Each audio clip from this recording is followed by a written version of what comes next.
Good morning મિત્રો. આજની સવારની પ્રેમી સલામ, જય મસીહથી. Praise the Lord, hallelujah. ઘણા 2-3 દિવસથી જે દુઃખદ સમાચારો આપણે સાંભળતા આવ્યા છે, વિમાન દુર્ઘટનામાં મૃત્યુ પામેલા લોકો, પરિવારોનો આક્રંદ અને પરિવારોની જે બાબત છે એ બધી બાબત આપણે જોતા આવ્યા છીએ. અને કેટલા બધા દિવસથી આપણે જીવન અને મરણ વચ્ચેની વાતો જોતા આવ્યા છે. પળવારમાં હતું ન હતું થઈ ગયું. ત્યારે એક પ્રશ્ન થાય કે શું આ જીવન અને મરણ વચ્ચેનું અંતર કેટલું? આ જીવીએ છીએ અને એકદમ મૃત્યુ આવ્યું, એનું અંતર કેટલું? અને એટલે આજે એક સવાલ માંગી લેવો, જવાબ આપણી પાસે છે કે જીવન અને મરણ વચ્ચેનું અંતર કેટલું?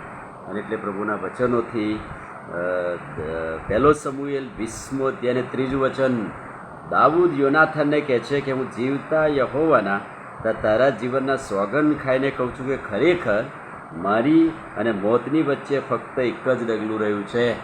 દાઉદ રાજાની સામે જે જોખમના આફતના પરીક્ષણો હતા, એની સામે એણે મરણ અને જીવન વિશે શું કહ્યું? એક જ ડગલું. અને એટલાના માટે જીવન અને મરણ વચ્ચેનું અંતર કેટલું? આ ફ્લાઇટની અંદર સવાર થનાર અસંખ્ય લોકો કેટલા બધા પ્લાનિંગ સાથે, નિર્ણય સાથે નીકળ્યા, એમને ખબર નથી કંઈ જીવન પૂર્ણ થવાનું છે. પણ ઘડીક વારમાં હતું ન હતું થઈ ગયું, ગણતરીની મિનિટોમાં બળીને ભસ્મ થઈ ગયું. અને આપણે તો જીવિત છીએ, તો આપણું શું? આપણું પણ થઈ શકે છે એવું. આપણું પણ મરણ ને મોત ચારે બાજુ છે. કેટલું અંતર છે જીવન અને મરણ વચ્ચેનું અંતર કેટલું?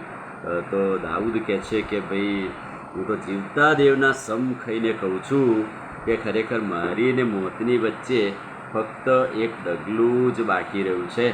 પૃથ્વી પર એક પાતળી રેખા મરણના જીવનને જુદી પાડી દેશે. એક ગણતરીની મિનિટ, એક અંતર જીવનને મરણને જુદા પાડી દીધા. અને કેટલા બધા મોતના, મરણના સમાચાર, જેમાં આપણા વિશ્વાસી ભાઈ બહેનોના પણ મરણ, દુઃખદ બાબત.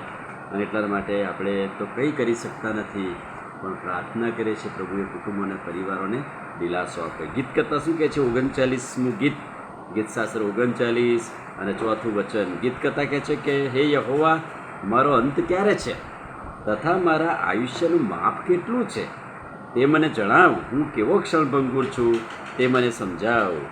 જીવન અને મરણ વચ્ચેનું અંતર માગે છે દાઉદ. હે પ્રભુ, મને સમજાય કે મારો અંત ક્યારે, મારું આયુષ્યનું માપ કેટલું? કેટલું માપ?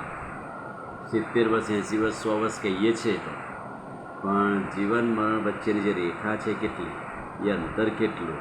ઘડીની પળમાં કે મિનિટમાં આ બધું જ ખતમ થઈ ગયું. એટલા માટે આ વિમાન દુર્ઘટના પછી એક સતત મનમાં, હૃદયમાં પ્રશ્ન આવ્યા કરે છે કે આપણા જીવન મરણ વચ્ચેનું અંતર કેટલું?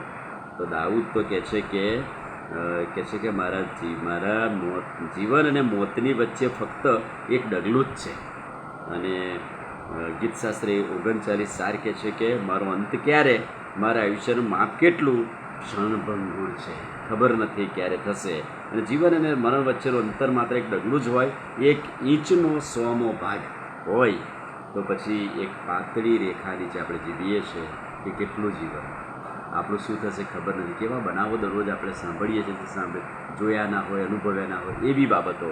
અને એટલા માટે કોઈકે કવિ રવિન્દ્રનાથ ટાગોરને પૂછ્યું કે તમે શું કહો છો? તો એમણે એમ કહ્યું કે એમના જીવનની જે વાસ્તવિકતા છે, જે રહસ્ય છે, એ એમણે એ પ્રમાણે કહ્યું અને જવાબ આપ્યો કે મેં બાળપણથી જ મૃત્યુ વિશેની જ કવિતાઓ લખી છે.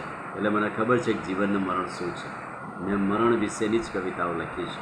મિત્રો, આજે એક પડકાર આપતી વાત એ છે, જીવન તો જીવીએ છીએ, મરણનું શું, ક્યારે થશે ખબર નથી.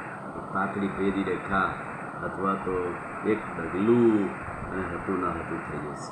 પણ જે જીવીએ છીએ, પ્રભુનું મહિમા પ્રગટ કરીને મરણ માટે પણ આપણી જાતને તૈયાર કરીએ.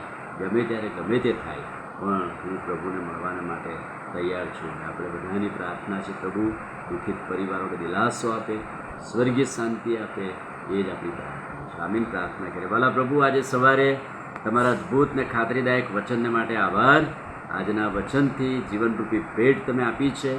ક્ષણભંગુર છે પ્રભુ, ક્યારે થશે ખબર નથી, પણ આ પાતળી ભેદી રેખા સમજવા અમારી મદદ કરો. પ્રભુ ઈસુના નામમાં માંગીએ છીએ, સાંભળો ને માન્ય કરો. આમીન. God bless.